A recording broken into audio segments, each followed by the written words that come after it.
आइए देखते हैं बैरचंद मजा आएगा। ये नजरिया हो सकते हैं। अभी हमारे साथी सुधांशु त्रिवेदी जी ने जानकार लोगों में से हैं, कई इस्लामिक कंट्री का उन्होंने चर्चा की और कहा कि वहाँ वक्फ बोर्ड के ऐसे प्रावधान निहित नहीं किए गए हैं। भारत के अंदर में आप जानते हैं कि इस्लामिक कंट्री भारत नहीं है, ये धर्मनिरपेक्ष है, यहाँ सभी धर्म के लोग रहते हैं जी। अच्छा, और हर धर्मों की हिफाजत सरकार के कर्तव्यों में निहित है। हम मालूम है तेरे बाप को मत सिखा। चल सवाल नंबर 1।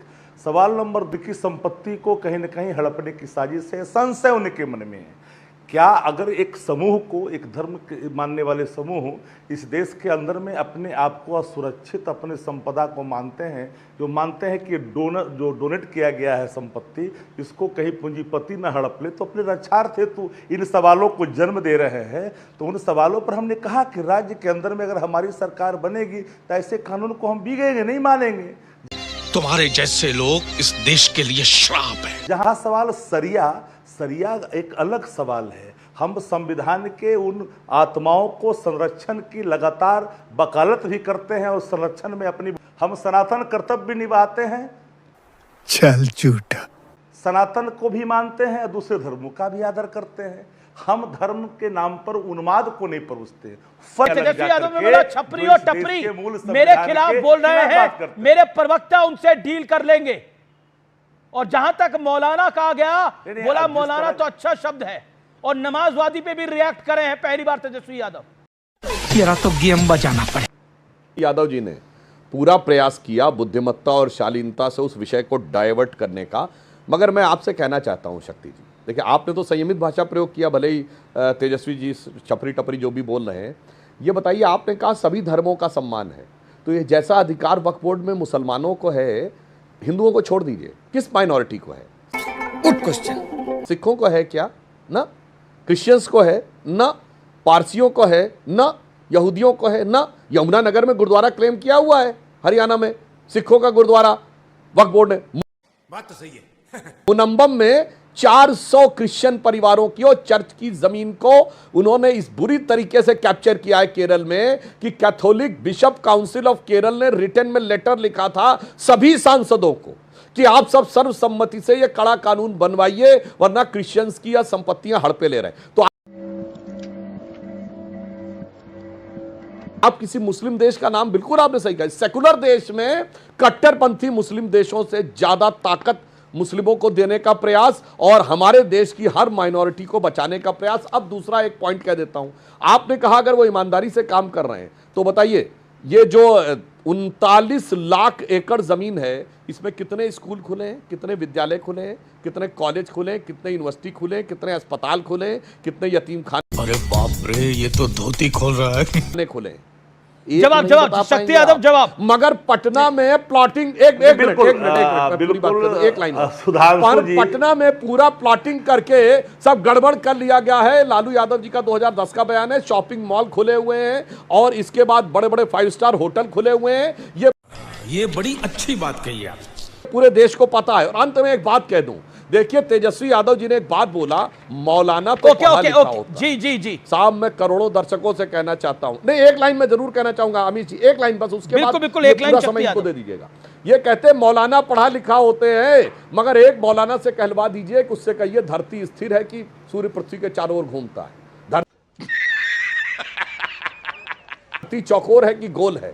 आज सैटेलाइट के जमाने में भी मौलाना देख के कहते हैं कि चांद तब निकला है, मगर वो मौलाना पढ़े लिखे हैं। और जो पंडित पत्रा देख के 25 साल बाद चंद्रमा किस डेट किस टाइम पे उदय होगा वो बता दे, वो पोंगा पंडित कहलाते हैं।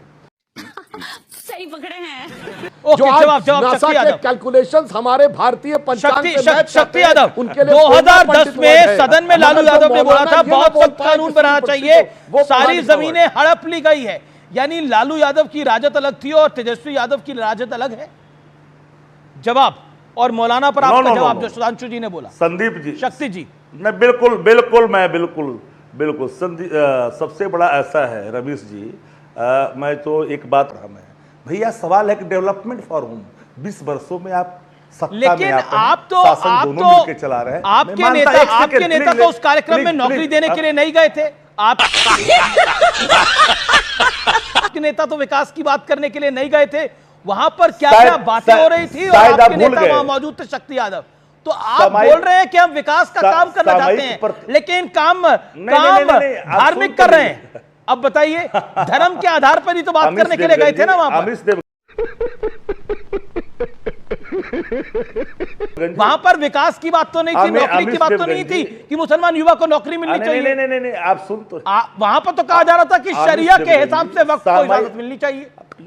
प्रतिक्रिया थी, जिस जगह पर गए थे वहां मेरे एजेंडे कहां हैं, मेरे पिच साफ है।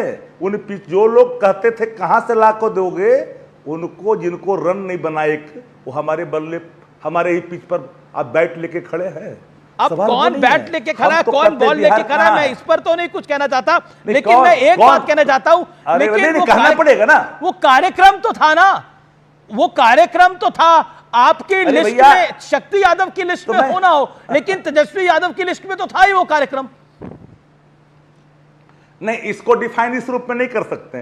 तेजस्वी जी लीडर है, तेजस्वी जी उनके रक्षार्थ थे, तो उनकी आवाजों पर उन्होंने अपना समर्थन दिया कि ये अगर गैर वाजिब है, गैर संवैधानिक है, इसे स्वीकार नहीं किया जा सकता है। हमें संविधान में तो राज्य की सरकार बनाकर आप कूड़ेदान में कैसे डालेंगे वक्फ के कानून को?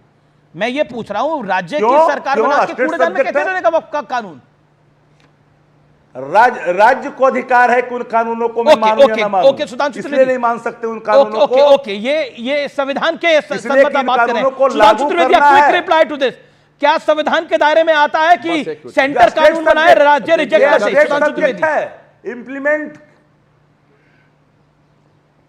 30 सेकंड सुधांशु जी, देन कांग्रेस। अगर कहा उसकी बात में एक सच्चाई होती तो आपको कहना चाहिए तेजस्वी यादव जी कि मैं बेरोजगारी पे बात करने के लिए आऊंगा, मैं महंगाई पे बात करने के लिए आऊंगा, विकास से बात करने के आऊंगा, शरिया पे बात करने नहीं आऊंगा।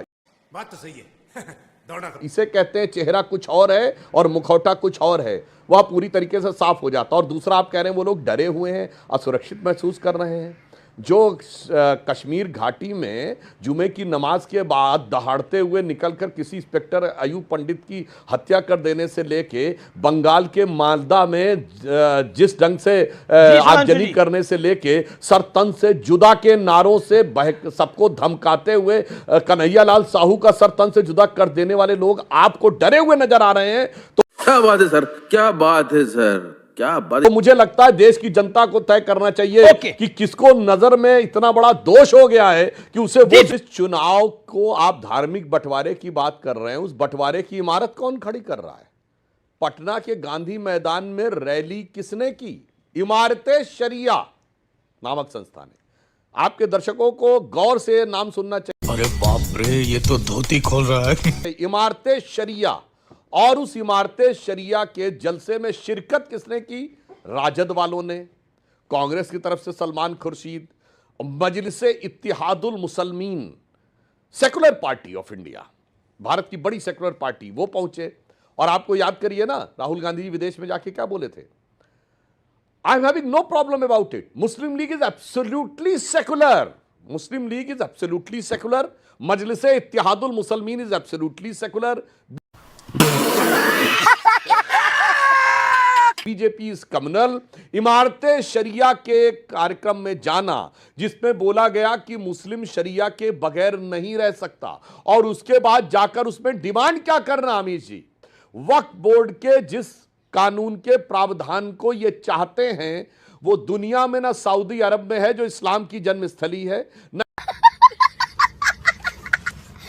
इंडोनेशिया में है जो सबसे बड़ा मुस्लिम देश है, ना टर्की में है जो खलीफत की सीट रही है, पाकिस्तान बांग्लादेश को तो छोड़ ही दीजिए, जो सीरिया और इराक में नहीं है जहां के कुछ हिस्से ISIS Islamic state of Syria and Iraq में है। साहब, उससे ज्यादा बड़ा अगर अपने को कोई मौलाना बनने की कोशिश करे कि उससे ज्यादा कट्टर मुझे कानून चाहिए, तो मैं विनम्रता से और अपने राजनीतिक विरोधियों से चैलेंज करके पूछता हूं, पहले तो दुनिया का एक सेकुलर देश बताइए जहां वक्फ बोर्ड का कानून होता हो, और नंबर 2, दुनिया का एक मुस्लिम देश बताइए जहां वक्त बाय यूजर उस ढंग का हो कि सरकार की जीरो पावर होती हो। अरब, ईरान, सीरिया, टर्की से कोई बता दे दीजिए। अगर उससे बड़ा कोई अपने आप को मौलाना बनना चाहता है तो मैं दर्शकों के विवेक पे छोड़ रहा हूं कि वो खुद तय कर ले कि कौन किस देश को किस राह पे ले जाना चाहता है, कौन सा दल।